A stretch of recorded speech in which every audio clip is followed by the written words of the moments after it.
What if your greatest growth does not come from healing your wounds, but from realizing your wounds no longer define you? So many of us begin the inner journey in pain. We start with an ache, the trauma, the shadows, as my colleague just said. It's so trending, these words.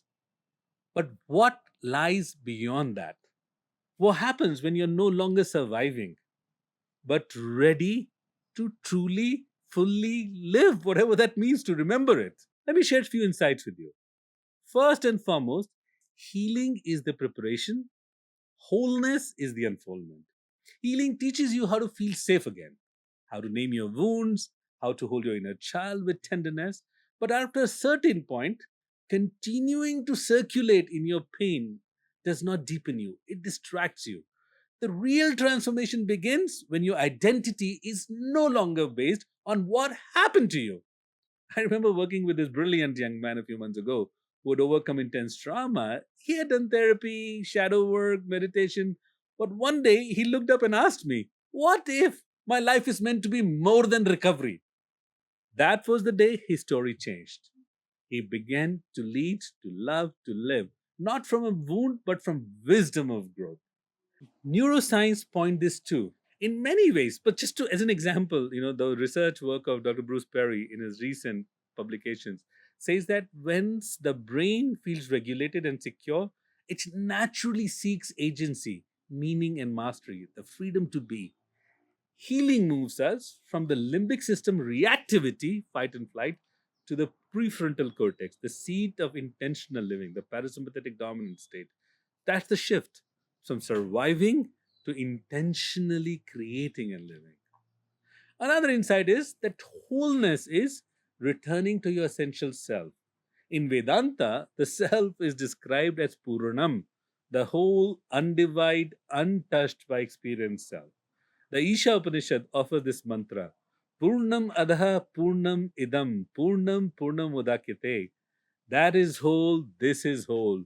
From wholeness arises wholeness. Your trauma is part of your story, yes, but the witness of the trauma, your awareness was never broken. Healing is like clearing a dusty mirror, but the reflection is still there. It will reveal itself when the dust is gone. That's the self, not the mirror and not the dust. By the way, research backs it up too. Dr. Lisa Feldman Barrett shows that developing narrative flexibility and emotional granularity leads to increased resilience, not by erasing the pain, but by expanding the identity beyond the pain.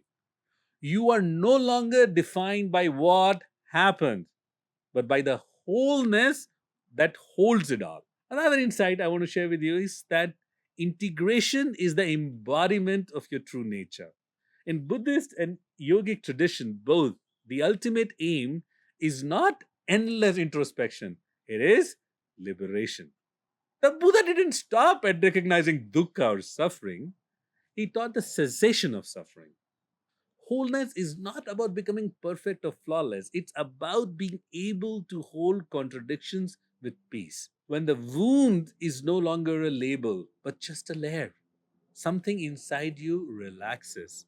Space returns, joy returns, and not as a fleeting visitor, but as a steady companion. On a personal note, after many years of doing inner work, there came a moment also for me, not dramatic, but quiet, when I no longer needed to fix, explain, or overanalyze.